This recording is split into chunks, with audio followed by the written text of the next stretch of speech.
Hola chicos, literatura 50. Segundo vídeo sobre Pío Baroja, este fabuloso escritor del 98, que ya veréis que hay quien asegura que ha sido el mejor de todos los de la generación del 98, aquel que no quería estar en ella. Bueno, dice la novela de Baroja, y me voy a permitir ir leyendo y parafraseando el libro que todos ganaremos porque así no me perderé. Temperamento. Si hubiera que destacar un rasgo en la personalidad de Pío Baroja, habría que hablar de la brusca sinceridad. Es decir, un tío que te la suelta, oiga, modere un poco, no, porque yo soy sincero, que es lo que dice mucho, la brusca sinceridad de su espíritu independiente, que no se ataba a nadie, y por supuesto, descontentadizo. Es que usted nunca está contento. Le dirían más de una vez. Sin embargo, tras sus acres, ásperos, ácidos, exabruptos, palabras fuertes, malsonantes, que no falsas, pero bueno, eso es un desabrupto, e improperios, incluso insultos, contra lo que él considera falso y convencional. Falso y solo no auténtico. Si convencional, claro, os conviene, porque os conviene decís que es eso. Os conviene y decís que es la ley, tiene que ser así, pero solo porque os conviene, no por ética, por filosofía, por profundidad, por fundamento. Pues tras sus acres abruptos, es decir, un tío áspero, un tío difícil de aguantar, Su hermana Carmen aguantaría mucho. Dice, tras esa aspereza, tras esa piel áspera, se esconde un alma sentimental. No, si en el fondo es buenísima persona, ya lo sé, pero un alma sentimental, llena de ternura incluso. Curioso. Las ideas. Baroja ha permanecido siempre fiel al tono negativo. Negar, no. Oye, eso, no. Espera que no acabo de decirlo, que no. Negativismo, adolescente típico, ¿no? Si eres un adolescente, que sepas que es normal serlo. Pero también hay que corregirse luego, que él lo hizo, él se corrigió. Dice, ha permanecido siempre fiel al tono negativo del momento inicial del 98. Sabes que el 98 empezó tirando santos. Esto no, aquello tampoco, porque lo que hemos hecho fuera. Y poquito a poco empezaron a ser clementes y decir, sí, está bien, pero busquemos, es decir, un tono más positivo, no negativo, positivo, de construcción. Nuestro autor no se cansa, él no se cansaba nunca de protestar contra los defectos de la sociedad contemporánea. Oye, majo, que ya tienes edad, te podías haber casado. Pues... No, él como si fuera un adolescente perpetuo. ¡Puf! Siempre. Contra los prejuicios de la moral de entonces, el aburguesamiento cobarde, su injusticia. Protesta que dirige también contra el pasado y la tradición, que fue como empezaron los del 98. Creían que éramos así porque el pasado y la tradición nos había marcado y no nos habíamos todavía quitado el polvo de la dehesa. Tras esta visión pesimista de la sociedad, late un honrado deseo, si ya sabemos que lo dices por nuestro bien, late un honrado deseo de reforma. Sin embargo, le falta una orientación, le falta la brújula, le falta el norte. Quiere encontrar un norte claro, matemático, que le diga, hay que ir ahí. Lo busca y no lo encuentra. Quiere reformar, quiere cambiar de dirección. Pone la brújula y la brújula está mareada, no le marca el norte. Dice, le falta la orientación, el norte, que le permita establecer los principios sobre los cuales basar esta reforma. Por eso ve la vida presente, ¿cómo la ve? Como un caos absurdo, en el que la única posibilidad de salvación está en ¿qué? En la lucha. No sé dónde ir. No tengo claro dónde ir. Pero si algo tengo claro, es que no me puedo quedar quieto. Es que tengo que hacer algo. Es que tengo que luchar. Que luchando, moviéndote, aparecerá alguna luz. Aparecerá un foco, un faro. Pero si no te mueves, no sucederá nada. Y entonces él propone, pues, la acción por la acción. ¿Pero para qué haces esto? ¿Para qué haces esto? Si no sabes dónde vas, es igual. Pero me encuentro bien accionando, actuando y no parado, aletargado, como un molusco quieto metido debajo del caparazón. La acción por la acción.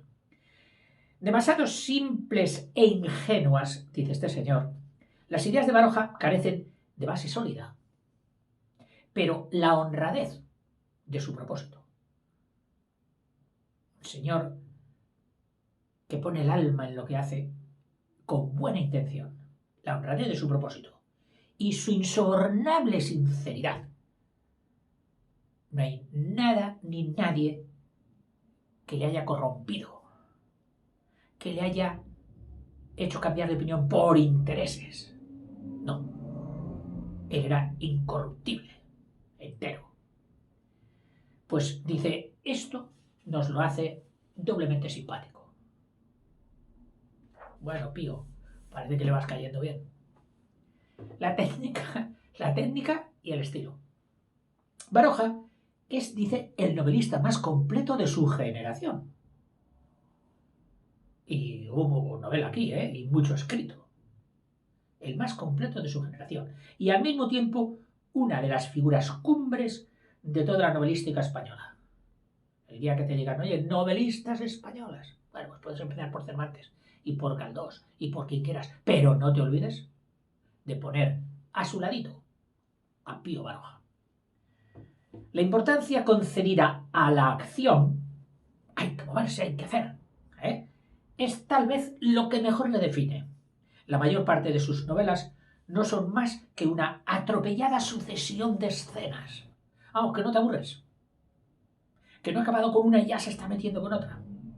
Donde la intriga y la aventura ocupan un lugar central. Perfecto, maravilloso. Como las novelas de aventuras.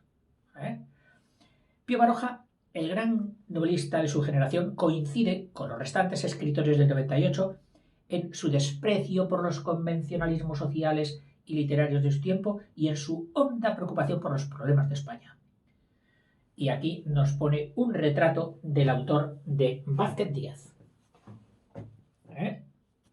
La chapela vasca que tapa su calvicie, aquí ya mayor con la barbacana, aunque tiene otros iconos, otras fotografías, otros cuadros con la barba oscura, que contrastaba mucho con la palidez de la calva. Pío Baroja. Y aquí, mira, ya que estamos te lo enseño, son los trazos enérgicos, dice, y la capacidad de sugestión de Pío Baroja tienen un evidente paralelo en la obra de su hermano.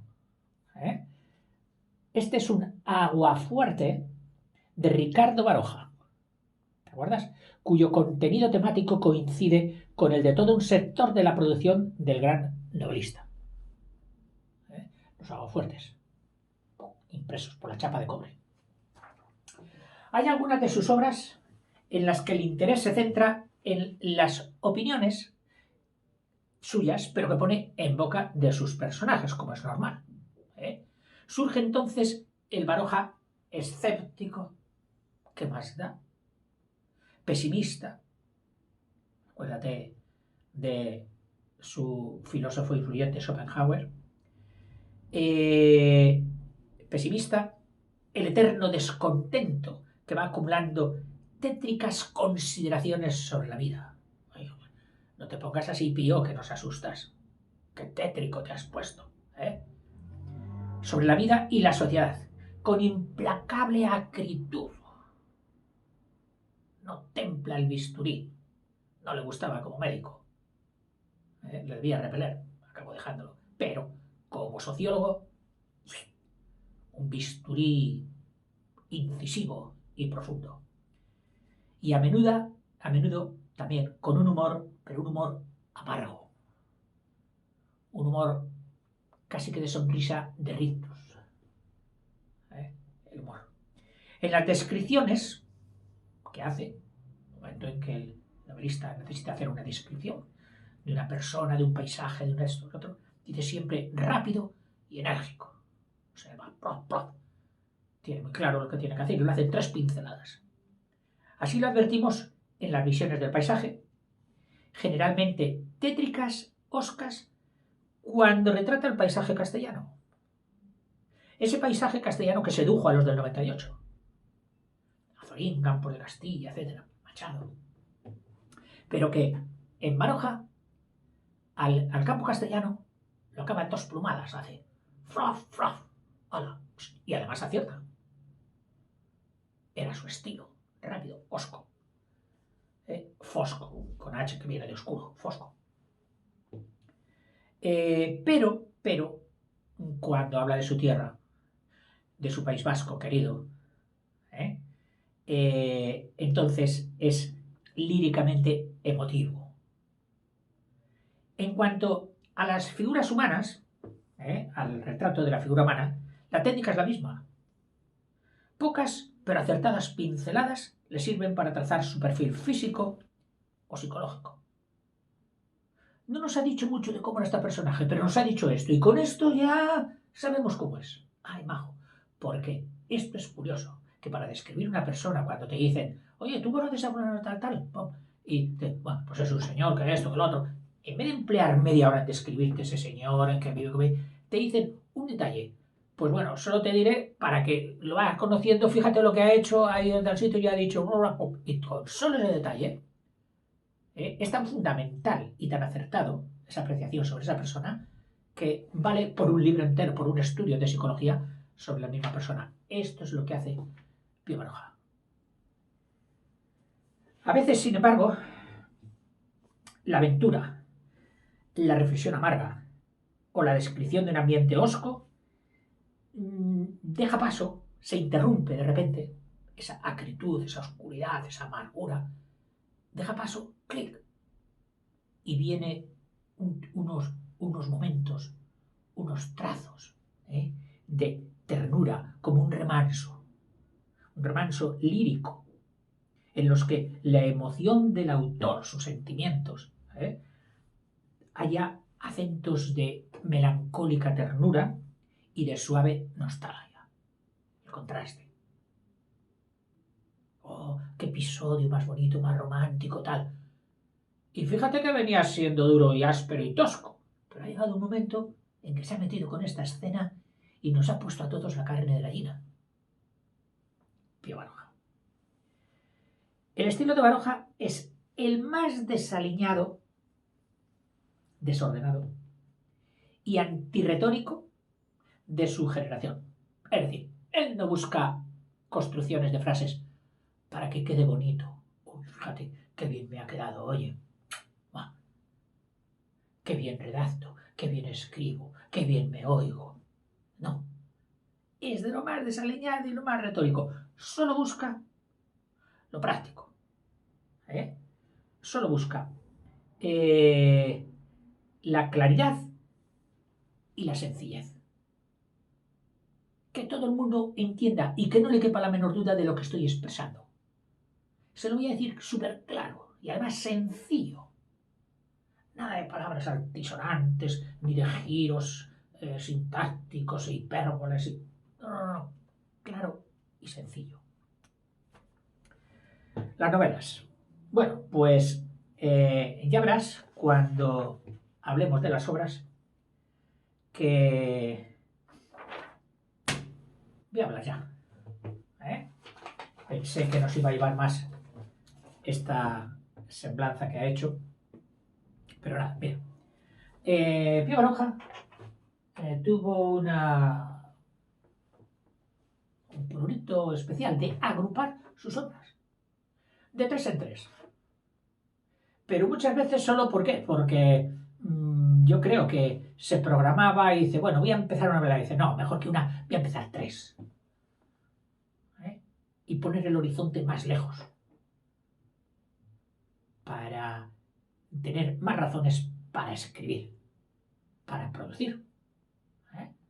Entonces, ese conjunto de 3, que se llaman pues trilogías, hizo hasta 9, es decir, 9 trilogías que supondrán 9 por 3, 27 novelas. 9 trilogías. 9 por 3. 2 tetra de 4. Tetralogías. Tetra, raíz 4. Tri, 3. Que serían otras 8 novelas. Luego, o sea, aquí estarían las trilogías y las trilogías, tetralogías. 9 trilogías, 2 tetralogías. Ahora hablaremos un poquito más de ellas. Y luego tiene novelas sueltas. Algunas las empezó con la intención de hacer una trilogía, pero luego se paró y se quedaron ahí sueltas. Novelas sueltas, unas cuantas también, que te daré algunos títulos. Luego tiene una trilogía, más una trilogía incompleta, que más que incompleta, es que no le dejaron publicar 2 tomos de esa trilogía. Publicó el primero y los 2 siguientes no se los dejaron. Ya veremos por qué. Censura. Le dijeron, no, señor Pío, hasta ahora nos hemos llevado bien con el gobierno y con el poder. Pero si usted publica esto, no, así que mejor que no las publique. No se obtenía el permiso de publicación, no se publicaban. Y solamente cuando han cambiado los tiempos políticos se han publicado, pero ya en el siglo XXI. Ya hablaremos. Tiene también una gran obra al estilo galdosiano como los episodios nacionales. Es decir, coger un periodo histórico y novela tras novela y recorriendo. Se trata de Memorias de un hombre de acción. Bueno, vamos a poner aquí, ¿qué pondríamos?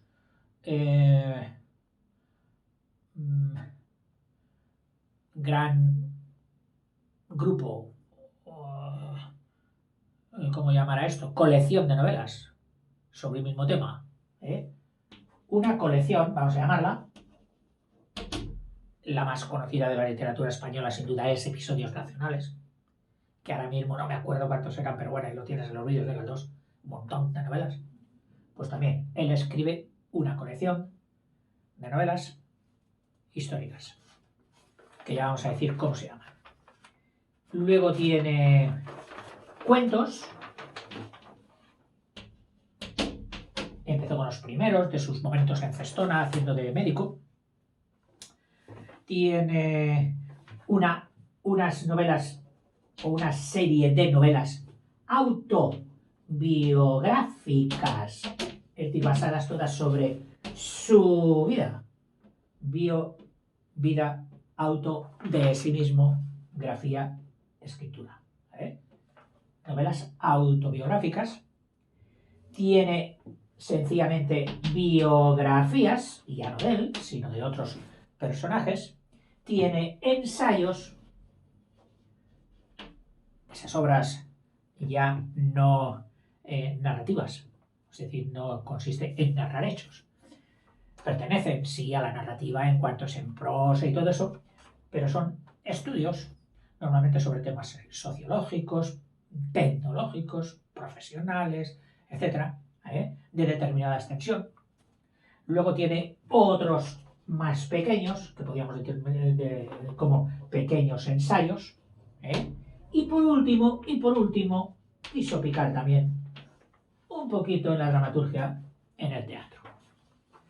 Ahora, si me permites, voy a ir haciendo un recorrido y te voy a decir títulos, pero ya no te los escribiré, aunque los diré con suficiente espaciosidad para que puedas tomar nota, que siempre puedes apretar el pause. O bien, también te lo digo, San Google, abres y hay una excepcional producción sobre Pío Baroja en la Wikipedia. Y me permito decir Wikipedia porque no es hacer publicidad partidista orillando a otras posibles producciones, por cuanto esta entidad, Wikipedia, no tiene ánimo de lucro, no ha puesto publicitarios. Y yo le estoy muy agradecido. Manejo mucho la Wikipedia. Me permito contribuir un poquito, menos seguramente de lo que debería contribuir, pero me agrada mucho su labor. Muy buena labor mundial, de divulgación de conocimientos y ciencia. Bueno, miren, el propio autor fue el que hizo estas ordenaciones. Dice, un poco arbitrariamente, o sea, que no creas tampoco que, no, es que claro, esta trilogía son 3 que tratan con el mismo personaje, ¿qué va? Si la primera obra de la trilogía tiene unos personajes diferentes, se mueve en tal ambiente y esta tiene otros distintos con otro ambiente totalmente diferente. ¿Por qué las ha agrupado? Bueno, él quiso, le gustaba aquello de 3 en 3. En total, 9 trilogías y 2 tetralogías. Dice, es difícil distinguir en alguna de ellas en qué elementos pueden tener en común. Bueno, las trilogías, las 9 trilogías, 1, 2, 3, 4, 5, 6, 7, 8 y 9, han sido el título general de la tetralogía, perdón, de la trilogía, de estas 9 trilogías, La primera, Tierra Vasca, con sus 3 novelas, que son La casa de Aizgorri, El mayorazgo de Labraz, que va de Z, y Zalacaín, el aventurero. Ay, perdón. Empiezo la primera a la frente, metiendo la pata.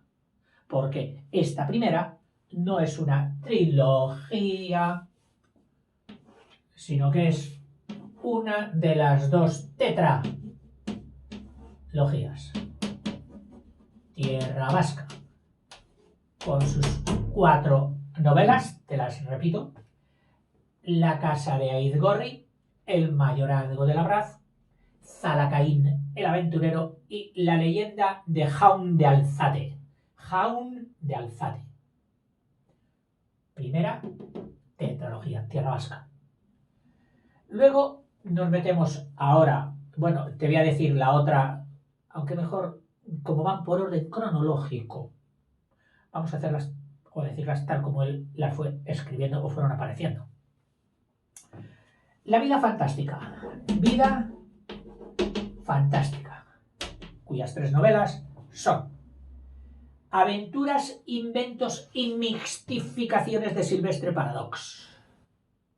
A título largo. Bueno, hay quien elige títulos cortos y hay quien elige títulos largos. Te repito, aventuras, inventos y mixtificaciones de Silvestre Paradox. Por cierto, que de esta te daré un trocito de lectura. Esa sería la primera novela de la trilogía. La segunda, Camino de Perfección, de pasión mística. Y la tercera, también de Paradox, pero es Paradox Rey. Estas serían las 3 novelas de la trilogía. Segunda trilogía, Lucha por la vida. La lucha por la vida. Que son muy famosas y muy sonadas. La busca. Así, la busca. Mala hierba. Aurora roja. La busca, mala hierba, aurora roja. La trilogía, la lucha por la vida. Siguiente trilogía, El pasado, con sus 3 novelas. Feria de los discretos. Segunda novela, Los últimos románticos. Y tercera, Las tragedias grotescas. Feria de los discretos, Los últimos románticos y Las tragedias grotescas. Todas ellas la trilogía del pasado. Siguiente trilogía, La raza. La raza. 3 novelas. La dama errante. La ciudad de la niebla. No sé si se referirá a Londres. Y El árbol de la ciencia. La dama errante, La ciudad de la niebla y El árbol de la ciencia. Siguiente trilogía, Las ciudades. Trilogía. Primera, César o nada. Recuerda un poquito aquella frase, ya lanza al César lo que es del César. Bueno, pues aquí la frase es César o nada. Segunda, el mundo es ansí. Ansí es un vulgarismo del adverbio así. Gente de poca cultura lingüística y uno de los vicios de pueblo, es decir, a luego, mucho, así, pues este decía no así, sino ansí. El mundo es ansí. Que esa es la segunda novela. Y la tercera, La sensualidad pervertida. Que son unos ensayos amorosos de un hombre ingenuo en una época de decadencia.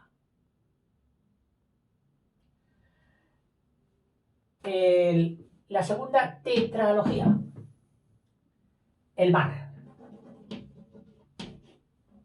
Su mar, el Cantábrico. Las inquietudes de Santi Andía. Las inquietudes de Santi, que lo escribe con SH, Santi Andía, apellido vasco. El laberinto de las sirenas. El laberinto de las sirenas. Segunda. Los pilotos de altura.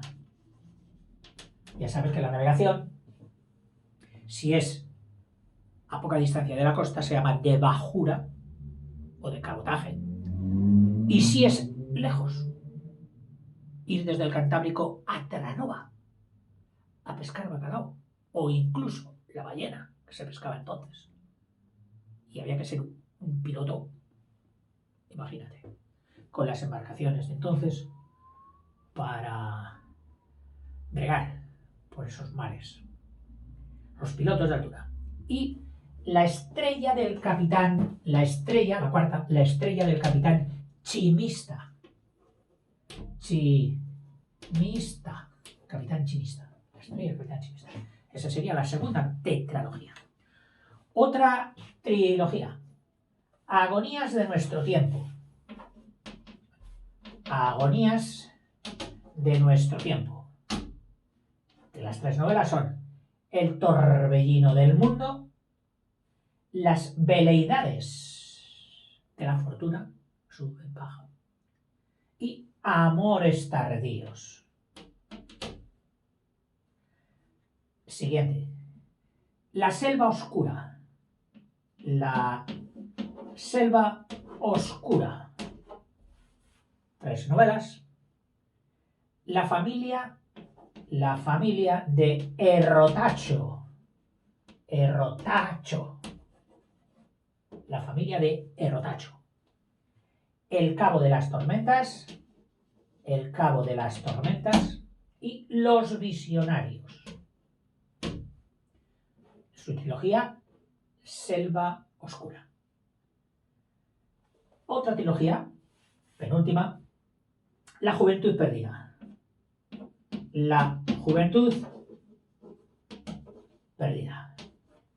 Sus 3 novelas, Las noches del buen retiro,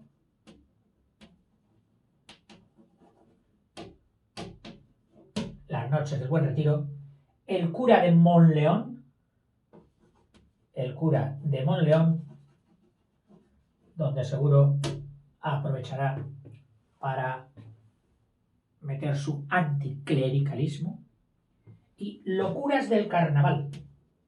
Locuras del Carnaval. La juventud perdida. Y la última, Saturnales. De Saturno, Saturnales. 3 novelas. La primera, El cantor vagabundo. El cantor vagabundo. Estas ya son de posguerra. Hasta aquí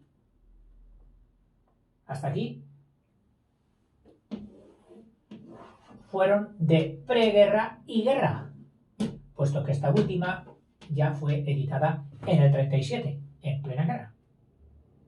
Sin embargo, las Saturnales ya son de posguerra. Y pasados unos cuantos años desde la guerra, pasados 11 años, en el 50. Del 39, sí, 40, 50, 11 años. El cantor vagabundo. El cantor vagabundo. Luego, escribe Miserias de la guerra. Miserias de la guerra. Pero que no se la deja publicar la dictadura. Y es publicada ya en el siglo XXI, por supuesto, póstuma a su muerte, él murió en el 56, en el 2006. Yo diría hace poco, para ti ya sé que puede ser mucho. Y Los caprichos de la suerte, que tampoco se la dejaron publicar entonces, y se ha publicado, pues como quien dice, ayer, en el 15, en el 2015, Los caprichos de la suerte. Luego hay una serie de novelas de última etapa de la vida del escritor, no fue recogida en trilogías, y se la suele llamar, pues, novelas sueltas, las novelas sueltas. Porque el autor no iba a escribir las que faltaban por causa de la vejez y la censura. O sea que su idea era seguir haciendo de 3 en 3. Pero o bien por viejo, o bien por la censura, que decía, esta no me la van a dejar, la suspendo, ya no la hago, etc., ¿no? Y se quedaron así muchas sueltas. Especialmente en las que trataba la guerra civil. Y eso que la apoyó. Apoyó al golpe de Estado de Franco. Le parecía apropiado y útil para España. Y hay unas cuantas ahí que trataban sobre la guerra que no le dejaron, por supuesto. Una era Susana y los cazadores, sobre la guerra civil, que no dejaron publicar. Perdón, y los cazadores de moscas, que no ha acabado. Susana y los cazadores de moscas. Laura o la soledad sin remedio. También. Ayer y hoy. Ayer y hoy. Esta publicada en Chile, no en España, en Chile, el último año de la guerra española, en el 39, que no sentaría muy bien a la dictadura. El caballero de Erlaiz. El caballero de Erlaiz, esta ya es de posguerra, en el 43. En el 1943. Todavía no había nacido yo. El puente de las ánimas, al año siguiente. El puente de las ánimas, en el 44. El hotel del cisne. El hotel del cisne, que esta era la primera de una trilogía que se quedó inconclusa. Y El cantor vagabundo, que le editó, ya lo hemos dicho, ahí en 1950. Dice, esta del Hotel del Cisne sería la primera pieza de otra inacabada, inconclusa trilogía que llevaría por nombre Días aciagos. Es decir, otra, aquí pondríamos la 10ª o inacabada, como la incompleta de Schubert, que iba a titularse Días aciagos. Aciagos significa terribles, de desgracias. Que iba a ser la primera, se llamó El Hotel del Cisne. En cuanto a Saturnales, que es la anterior, que ya te lo he dicho, que es la trilogía sobre la guerra civil, llegó a escribirla entera. O sea que esta, Díaz Aciago solo escribió la primera, El Hotel del Cisne, y luego ya no siguió. Pero la de Saturnales, que también hablaba de la guerra civil, la escribió entera. Aunque solo llegó a publicar una, y las otras dos se las han publicado, pero muchísimo más tarde. La llegada de la democracia, cuando cambió ya del régimen dictatorial de Franco a la democracia, posibilitó que se imprimieran, lógicamente. Son Miserias de la guerra y los caprichos de la suerte, que son las miserias de guerra y los caprichos de la suerte. Y ahora tenemos la colección. Vamos a ponerla con luces y colores porque es una gran obra. Para ir al lado de los episodios, y con mérito, al lado de los episodios nacionales de Galdós. Se trata de Eugenio de Avinareta. Y te lo voy a poner aquí. Eugenio de Avinareta. Nombre vasco. Sería de algún topónimo de allí. Que es el personaje que lo va haciendo pasar por todas las aventuras. Algo así como en Valle Inclán, pues el Marqués de Bradomín. Pío Baroja fabrica, construye, por así decirlo, a Eugenio de Avinareta. Es el protagonista de 22 novelas. 22 novelas históricas, agrupadas en el nombre. El nombre de esta colección se llamó Memorias de un hombre de acción. Memorias de un hombre de acción. O sea que si te preguntan, oiga, ¿y esa colección de 22 novelas que dura varios años desde Napoleón hasta la regencia de María Cristina, cómo se llama? Pues se llama, mire usted, Memorias de un hombre de acción. Y tiene un personaje constante que es Eugenio de Avinareta. Entre el 13 y el 35 fueron los años en el que fueron apareciendo todas. Desde el 13 al 35, ya del siglo pasado, o sea, 1913 a 1935, año anterior al principio de la guerra que empezaría en el 36. Dice, 22 volúmenes de una larga novela histórica, Memorias de un hombre de acción, basada en la vida de un antepasado suyo, o sea que parece que sí que existió.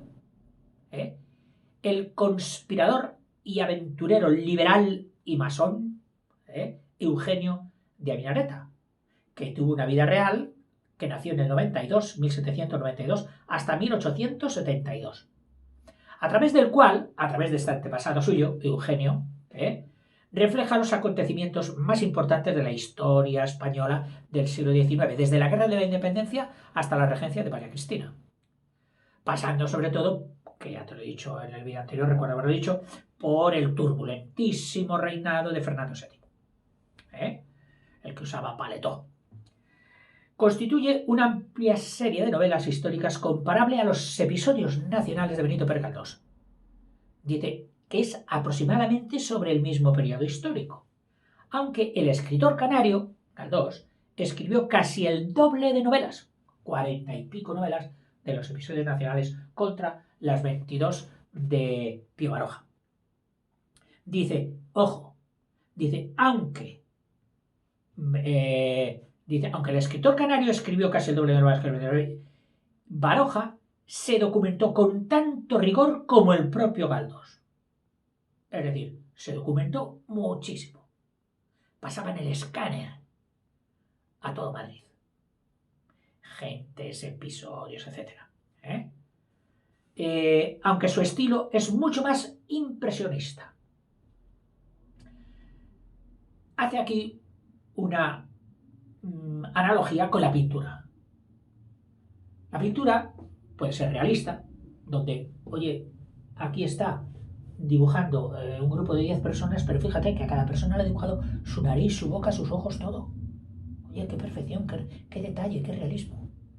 Bueno, pues al lado tienes otro que te ha dibujado esas 10 personas que también se sabe quiénes son, es decir, sabemos reconocerlas.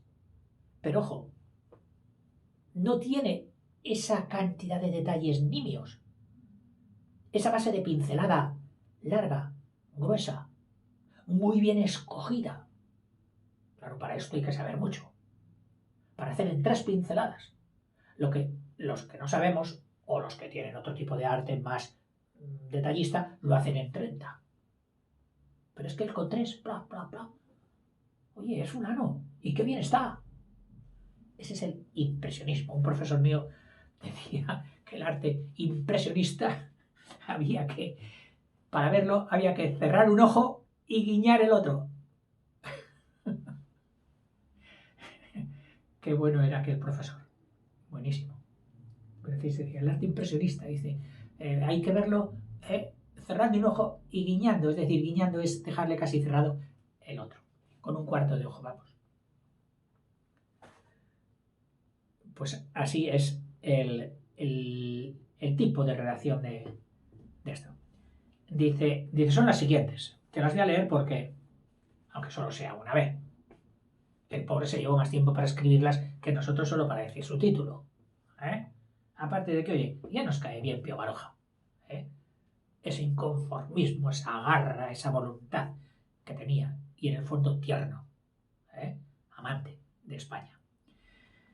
El aprendiz de conspirador, en el 13. El escuadrón del brigante, que te voy a leer un trocito. Muy bueno, ya lo verás. También en el 13. Los caminos del mundo, en el 14. Con la pluma y con el sable, en el 15. Que narra el periodo en que Avinareta fue regidor de Aranda de Duero, esa población del sur de Burgos, camino de Madrid. Por cierto, ya sabes que estamos también simultaneando con la serie de Geografía de España. Espero que te acerques por ahí para verla, que es muy interesante. Y sirve para viajar y disfrutar. Los recursos de la astucia, en el 15. La ruta del aventurero, en el 16. Los contrastes de la vida, en el 20. La veleta de Gastizar, en el 18. Los caudillos de 1830, en el 18. La Isabelina, en el 19. El sabor de la venganza, en el 21. Estamos ya en 1921. Las furias, también en 1921. El amor, el dandismo del dandy y la intriga, en el 22. Las figuras de cera, en el 24. La nave de los locos, en el 25. En cuyo prólogo aquí, en la nave de los locos, en el prólogo, se defiende de las críticas hacia su forma de novelar, que se habían metido contra él por su forma de hacer novela. ¿Quién? Pues el mismísimo José Ortega y Gasset. Y ahí él, en el prólogo de esta novela, de la nave de los locos, se defiende. Defiende su teoría, su estrategia, su montaje de las novelas. Que él, Ortega y Gasset, había hecho una especie programática, es decir, un molde para novelar en su libro famoso de El espectador. Otra novela de estas, Las mascaradas sangrientas, en el 27. Humano enigma, en el 28. La senda dolorosa, también en el 28. Los confidentes audaces, en 1930. La venta de Mirambel, en 1931. Crónica escandalosa, en el 35. Desde el principio hasta el fin, también en el 35. Y ahí se acaba su gran colección, Memorias de una Nación, protagonizada por Eugenio, antepasado suyo, de Avinareta. Lógicamente, no cogería el nombre de su antepasado, pero luego novelaría. Que eso es inventar imaginativamente los episodios donde este antepasado suyo habría estado y qué es lo que habría hecho y dicho. En el 38, ya en plena guerra, publicó en Editorial Reconquista, una editorial ya del franquismo, un título que haría mucha pupa, y seguro que sigue haciendo. Comunistas, judíos y demás ralea. Libro formado por fragmentos de obras y artículos de Baroja anteriores al principio de la guerra, anteriores al 36. Hizo una recopilación de todos esos artículos y dijo, sí, verá, ahora os vais a enterar.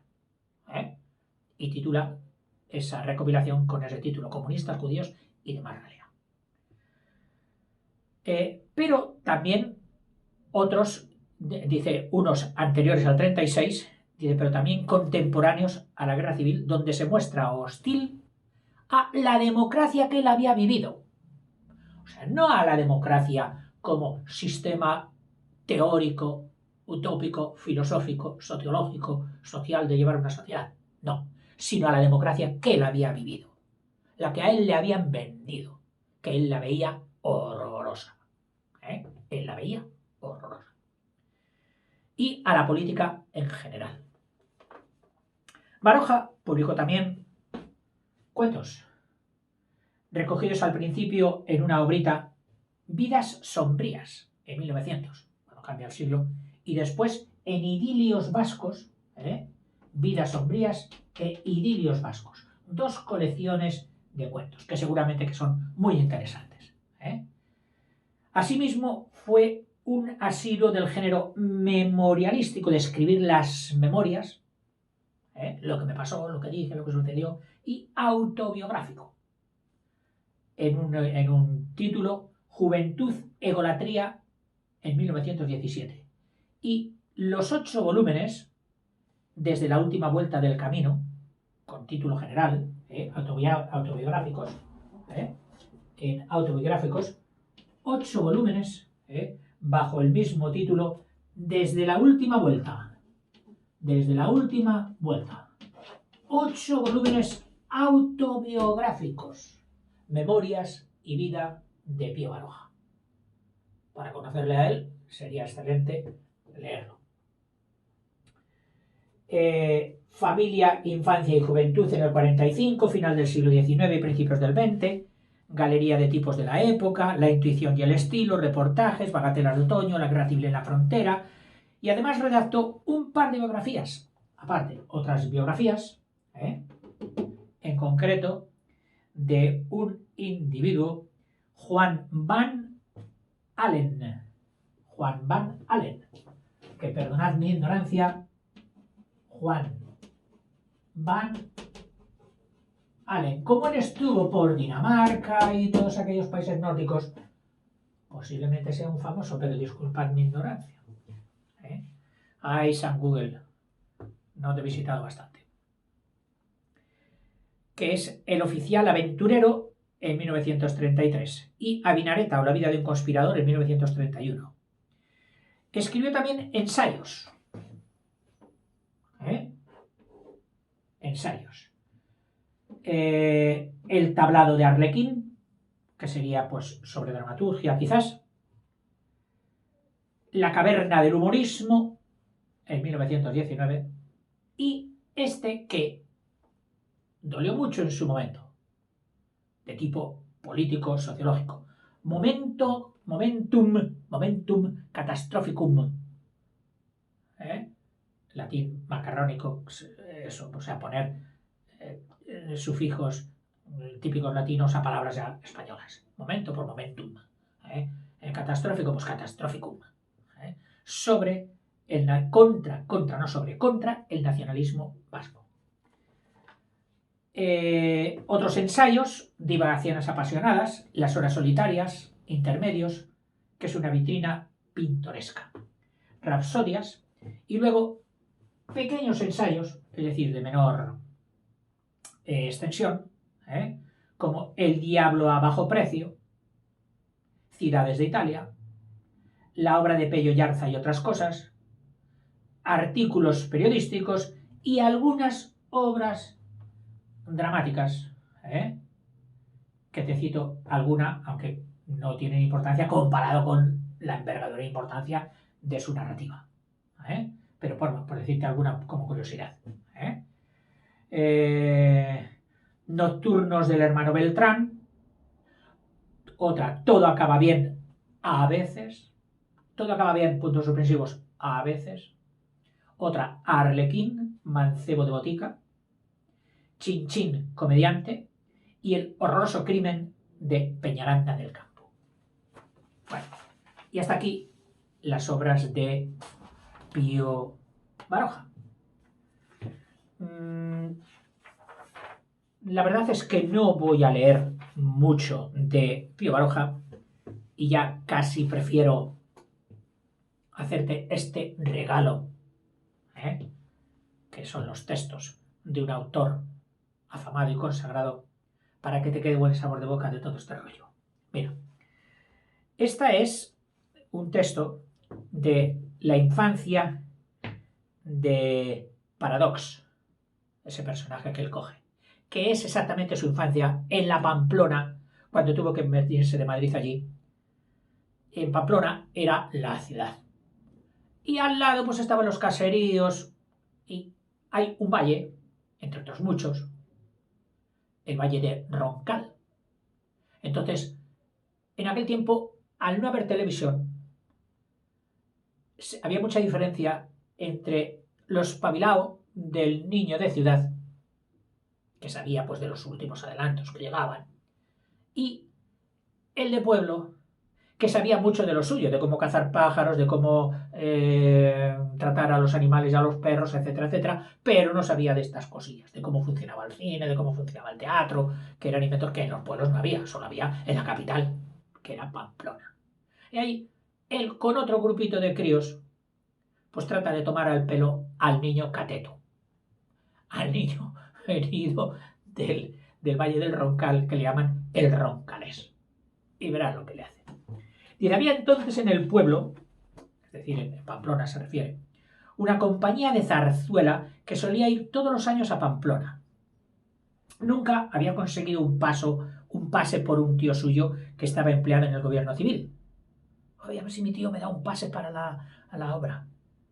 Los compañeros suyos, Silvestre y los demás, iban al Paraíso a ver la función los domingos por la tarde. El Roncalés, que era agarrado como una lapa, dijo cándidamente a sus amigos un domingo: yo iría al teatro, pero sin pagar. ¿Vosotros pagáis? Nosotros. ¡Ca, hombre!, le contestó Maca. Nosotros vamos, ¿sabes? Y le decimos al de la puerta: 1 real he pagado el gallinero. 1 real he pagado el gallinero. Y nos deja entrar. ¿Solo con decir eso? ¿Solo con eso? Ya verás cómo entro yo. Efectivamente, entró, enseñó el pase disimuladamente, estuvo un momento y volvió a salir. ¿Ves? Pues a ti te dejarán pasar lo mismo si dices eso. El Roncalés se decidió. ¿Y el billete?, le preguntó el conserje. 1 real he pagado el gallinero, contestó el Roncalés. ¿Qué dices? Que 1 real he pagado el gallinero. El billete o no se entra. Y el conserje agarró del brazo al Roncalés y lo echó fuera. ¿Qué? ¿No te han dejado pasar?, le preguntaron todos. No, dijo el cerril muchacho. Porque no le has contestado bien, saltó Maca. Si le hubieras dicho fuerte y mirándole a la cara: 1 real, he pagado el gallinero, pero así, fuerte, ya te hubiera dejado pasar, porque esa es su obligación. Y si no, ya verás cómo entra este. Uno de los amigos, que tenía contraseña, se la enseñó al conserje y pasó. ¿Ves? El Roncalés se determinó nuevamente. ¿Y el billete?, le volvió a preguntar el conserje. 1 real, he pagado el gallinero, gritó con energía el Roncalés.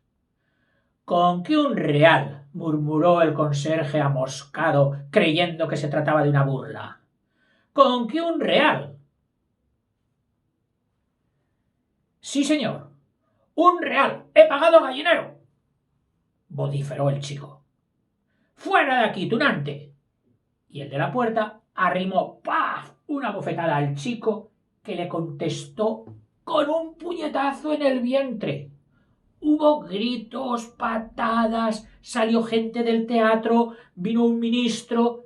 Allí a los guardias de orden público se les llama ministros. Se armó un alboroto morrocotudo y la banda de chicos desapareció en un vuelo. Al día siguiente, el roncalés quiso pegar a alguno, pero Maca le convenció una vez más de que la culpa era suya por no haber sabido decir bien y a tiempo, con la suficiente energía, aquellas palabras mágicas con las cuales se abren las puertas de cualquier teatro. ¡Un real! ¡He pagado el gallinero! En fin. Paradox Rey, un texto de una novela de aquellas del mar. Y hace un cuadro que yo es que lo he leído y parece que lo esté viendo. Qué bonito el puerto Cantábrico, una tarde de domingo, cuando no había televisión y la gente no se quedaba en casa. Cada uno iba al baile, a esto, al otro, tal, pero la gente bulliciosa por la calle en el muelle del mar. Ese muelle que durante el resto de la semana salían y llegaban barcas con pescado y con los avatares y las aventuras de cada día. Ese domingo era el día del disfrutar del sitio. ¿No habéis visto algún domingo al caer la tarde en cualquier puertecillo abandonado del Cantábrico, sobre la cubierta de un negro quechemarín, que es un barco más bien pequeño de 2 palos, con una pequeña cabina, o en la borda de un patache, el barco ya más grande, de 2 palos pero grande, que se empleaban incluso para la guerra, que son típicos porque tienen poco calado para poder entrar en pocas profundidades. Bueno, ¿y de quién no ha visto sobre la cubierta de un negro quechemarín o en la borda de un patache 3 o 4 hombres de boina que escuchan inmóviles las notas que un grumete arranca de un viejo acordeón? Yo no sé por qué, pero esas melodías sentimentales, repetidas hasta el infinito, al anochecer, en el mar, ante el horizonte sin límites, producen una tristeza solemne. A veces, el viejo instrumento tiene paradas, sobre alientos de asmático. A veces, la media voz de un marinero le acompaña. A veces también, la ola que sube por las gradas de la escalera del muelle, avanzando, y que se retira después murmurando con estruendo, oculta las notas del acordeón y de la voz humana. Pero luego aparecen nuevamente y siguen llenando con sus giros vulgares y sus vueltas conocidas el silencio de la tarde del día de fiesta, apacible y triste. Y mientras el señoría del pueblo torna del paseo, mientras los mozos campesinos terminan el partido de pelota, y más animado está el baile en la plaza, y más llenas de gente las tabernas y las sidrerías, mientras en las callejuelas, negruzcas por la humedad, comienzan a brillar debajo de los aleros salientes las cansadas lámparas eléctricas, y pasan las viejas, envueltas en sus mantones, al rosario o a la novena, en el negro quechemarín, en el patache cargado de cemento, de sacos de cemento, sigue el acordeón lanzando sus notas tristes, sus melodías lentas, conocidas y vulgares, en el aire silencioso de la tarde, del anochecer. Oh, la enorme tristeza de la voz cascada, de la voz mortecina que sale del pulmón de ese plebeyo, de ese poco romántico instrumento. Es una voz que dice algo monótono, como la misma vida, algo que no es gallardo, ni aristocrático, ni antiguo, algo que no es extraordinario ni grande, sino pequeño y vulgar, como los trabajos y los dolores cotidianos de la existencia. O la extraña poesía de las cosas vulgares de cada día. Esa voz humilde que aburre, que cansa, que fastidia al principio, revela poco a poco los secretos que oculta entre sus notas, se clarea, se transparente y en ella se traslucen las miserias del vivir de los rudos marineros, de los infelices pescadores, las penalidades de los que luchan en el mar y en la tierra con la vela y con la máquina, las amarguras de todos los hombres uniformados con el traje azul sufrido y pobre del trabajo. Oh, modestos acordeones, simpáticos acordeones, vosotros no contáis grandes mentiras poéticas como la fastuosa guitarra. Vosotros no inventáis leyendas pastoriles como la zampoña o la gaita. Vosotros no llenáis de humo la cabeza de los hombres como las estridentes cornetas o los bélicos tambores. Vosotros sois de vuestra época, humildes, sinceros, dulcemente plebeyos, quizá ridículamente plebeyos. Pero vosotros decís de la vida lo que quizá la vida es en realidad. Una melodía vulgar, monótona, ramplona, ante el horizonte ilimitado. Algún día si visitas el Cantábrico, al anochecer puede que recuerdes este homenaje al acordeón si oyes algunas notas por ahí. El Escuadrón del Brigante, que es una de las novelas de su colección Memorias de Noble Nación, sobre escaramuzas entre ejército español y francés. El brigante es el jefe español que jalea a sus soldados, los lleva. Los franceses caen en una emboscada de los guerrilleros españoles. El brigante, orgulloso de su valor y viendo nuestro enardecimiento, nos hizo acometer de nuevo, contado en primera persona. Con una serenidad pasmosa avanzó a la cabeza del escuadrón, terrible, majestuoso y lleno de cólera. Los guerrilleros, al ver que abríamos brecha en los franceses, se acercaron de nuevo gritando: ¡Avanza la caballería! ¡Son nuestros! ¡Adelante! Y rodearon al enemigo como una manada de lobos hambrientos. Los franceses empezaron a vacilar, a cejar. De pronto, el comandante Fichet, francés, que se encontraba en el centro, a caballo, se descubrió, tomó la bandera y, estrechándola sobre el pecho, comenzó a cantar la marsellesa. Todos los soldados franceses entonaron el himno a coro y, como si sus mismas voces les hubieran dado nueva fuerza, rehicieron sus filas, se ensancharon y nos hicieron retroceder. Aquella escena, aquel canto tan inesperado, nos sobrecogieron a todos. Los franceses parecían transfigurarse. Se les veía entre el humo, en medio del ruido de los sables y de los gritos e imprecaciones nuestras, cantando, con los ojos ardientes y llenos de llamas, el aire fiero y terrible. Parecía que habían encontrado una defensa, un punto de apoyo en su himno, una defensa ideal que nosotros no teníamos. Sin aquel momento de emoción y de entusiasmo, las tropas francesas se hubieran desordenado. Fichet, que conocía sin duda muy bien a su gente, recurrió a inflamar el ánimo de sus soldados con canciones republicanas. Nosotros nos retiramos. Los franceses tuvieron la convicción de que aquel ataque furioso había sido nuestro máximo esfuerzo. Esta convicción les tranquilizó. Fichet no quiso, sin duda, avanzar rápidamente para no dar a sus soldados la impresión de una fuga, y fue marchando con su columna con verdadera calma. Merino comprendió que mientras el enemigo tuviera aquel comandante no se podría con él, y mandó a el cura Merino, seguramente habla, que fue aquel famoso guerrillero español contra los franceses. Y de Merino comprendió que mientras el enemigo tuviera aquel comandante no se podría con él, y mandó a sus mejores tiradores fueran acercándose a los franceses con orden de disparar únicamente al jefe.